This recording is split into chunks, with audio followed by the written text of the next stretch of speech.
sang qui circule. Donc, il va y avoir des globules rouges, des globules blancs, des plaquettes sanguines et du plasma. Ça, c'est ce qui circule dans les vaisseaux sanguins.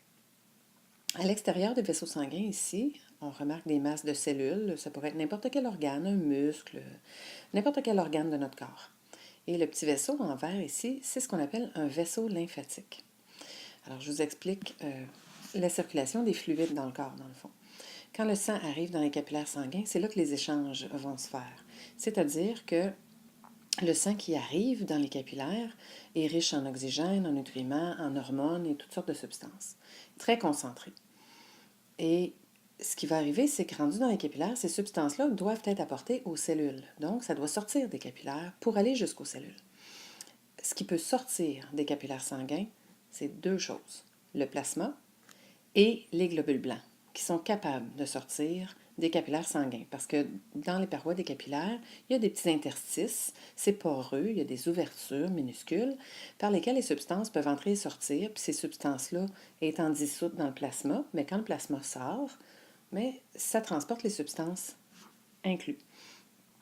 Maintenant, ce n'est pas tout le plasma qui sort des capillaires sanguins. Okay? Il ne sort pas tout massivement en même temps, sinon il ne resterait plus de plasma dans le sang, évidemment. Fait qu'il y a une partie du plasma sanguin qui va sortir.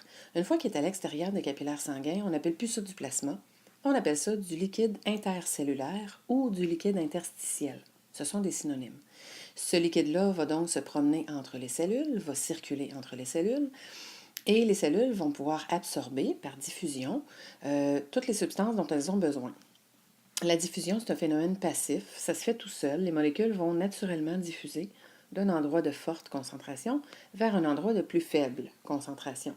C'est pour ça que l'oxygène, les nutriments sortent des capillaires sanguins, parce qu'il y en a moins dans le liquide intercellulaire, et ensuite, ça va rentrer dans les cellules parce qu'il y en a moins dans les cellules. Les cellules, elles, produisent des déchets. Pendant leurs activités, ces déchets-là vont se ramasser, vont sortir des cellules pour aller dans le liquide intercellulaire. Alors, tranquillement, pas vite, le liquide intercellulaire va devenir de plus en plus chargé de déchets. Et étant donné qu'il y a plus de déchets cellulaires dans le liquide intercellulaire que dans les capillaires et les vaisseaux lymphatiques, bien, ce liquide-là et les substances qu'il contient, va intégrer soit les capillaires sanguins ou les vaisseaux lymphatiques. Alors, il y a une grande partie du liquide intercellulaire qui va rentrer dans les capillaires veineux et qui va retourner directement dans la circulation sanguine. Mais il y a une autre partie du liquide intercellulaire qui va entrer dans les petits vaisseaux lymphatiques. Et ces substances-là, ce qui va arriver, c'est que le liquide va circuler dans les vaisseaux lymphatiques et à ce moment-là, on l'appelle de la lymphe. C'est le même liquide que tout à l'heure, mais il change de nom parce qu'il ne circule pas au même endroit, puis pour qu'on puisse savoir de quoi on parle, bien, on va leur donner à ces liquides-là des noms différents. Alors, si je résume, bien, dans le sang, le liquide s'appelle le plasma. Une fois sorti, on l'appelle du liquide intercellulaire et la partie du liquide intercellulaire qui rentre dans les vaisseaux lymphatiques, on va l'appeler de la lymphe. C'est le même liquide qui circule, sa composition va changer, mais c'est le même liquide, mais il change de nom dépendant de l'endroit où il circule. Maintenant, si je me concentre sur les vaisseaux lymphatiques, la lymphe qui circule dans les vaisseaux lymphatiques, si on regarde le bonhomme anatomique ici, bien, des vaisseaux lymphatiques, il y en a partout dans votre corps. Il y en a beaucoup plus que ce qu'on montre ici. Il y en a moins que les capillaires sanguins, mais il y en a beaucoup. Alors, ce liquide lymphatique-là, cette lymphe-là, doit remonter le long du corps parce que les derniers vaisseaux lymphatiques se connectent ici à des grosses veines qui se trouvent sous les clavicules de nos épaules, qui s'appellent les veines sous-clavières. La veine sous-clavière droite et la veine sous-clavière gauche. N'oubliez pas que les côtés sont inversés quand on regarde quelqu'un de face. Alors, les gros vaisseaux lymphatiques sont connectés là, donc toute la lymphe finit, à la fin de son parcours, finit par se jeter dans les vaisseaux sanguins, et donc ça redevient ce qu'on appelle du plasma. Ce sont les contractions musculaires qui permettent à la lymphe de circuler. Il n'y a pas de pompe qui fait circuler la lymphe. Donc, c'est les mouvements de notre corps et les contractions de nos muscles qui permettent à la lymphe de remonter. Il y a également des valvules dans les vaisseaux lymphatiques qui l'empêchent de revenir en arrière, mais quand même, ça prend du mouvement pour faire circuler la lymphe. Maintenant, vous remarquez des petites boules le long des vaisseaux lymphatiques. On en montre quelques-uns, mais il y a des chaînes de ces petites boules-là un petit peu partout dans le corps. Plus concentrées au niveau des aisselles et de l'aine et dans le cou. On appelle ça des ganglions lymphatiques. Les ganglions lymphatiques, on en voit un en gros plan ici. Il y a plusieurs vaisseaux lymphatiques qui se connectent à un ganglion. Et au cours de son parcours à travers les vaisseaux lymphatiques, toute la lymphe passe à travers ce réseau de ganglions lymphatiques-là. Et les ganglions lymphatiques, des merveilleuses petites machines, ça fabrique des globules blancs. C'est marqué fabrication de lymphocytes et de monocytes. Ce sont des sortes de globules blancs. Et les globules blancs sont fabriqués et entreposés ici. Il y en a qui vont aller se promener un petit peu partout.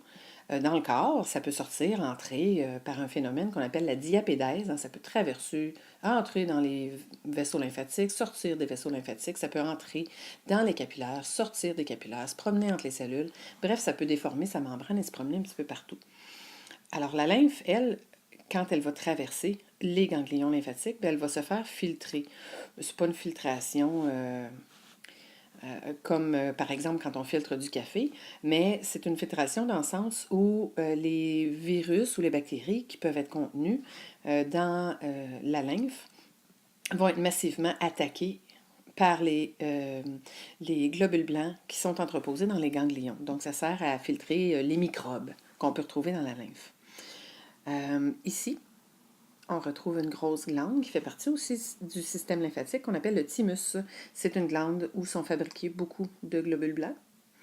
Il y a également les amygdales, ici, dans le cou, qui, elles, sont particulières. Ça sert à capter les microbes qu'on inspire avec l'air inspiré ou qu'on peut avaler, en tout cas qui entrent par notre bouche ou par nos fosses nasales et qui sont captés dans notre gorge. Et les amygdales contiennent aussi beaucoup de globules blancs et vont s'attaquer à ces microbes-là massivement. C'est pour ça qu'on vient la gorge enflée, que ça vient enfler. Quand les ganglions ou les amygdales captent des microbes, ça fait une activité très intense à l'intérieur de ces ganglions et de ces amygdales-là et ils deviennent plus enflés parce qu'il y a une forte activité. Les globules blancs ont deux manières de s'attaquer aux microbes. La phagocytose, ça c'est une catégorie de globules blancs qui fait ça, c'est-à-dire qu'ils vont manger certains types de microbes qu'on appelle des bactéries. Donc ils vont s'attaquer en les mangeant. Ça s'appelle la phagocytose. Une autre catégorie de globules blancs, eux, vont produire une substance qu'on appelle des anticorps. Ce sont des protéines. Ces anticorps-là, c'est efficace contre les virus seulement. Donc, il y a des globules blancs qui vont analyser la capsule qui entoure un virus. Un virus, c'est toujours enrobé d'une capsule de protéines. Et les globules blancs donc, analysent ça et fabriquent des protéines qui vont se fixer à la surface du virus et vont le rendre inactif. Il ne sera plus capable de s'attaquer à vos cellules. Donc, phagocytose et fabrication d'anticorps, les deux moyens de défense qu'utilisent les globules blancs pour vous aider à combattre ce qu'on appelle les agents pathogènes ou les microbes, bactéries, virus et autres, qu'on peut aussi appeler des antigènes. Merci.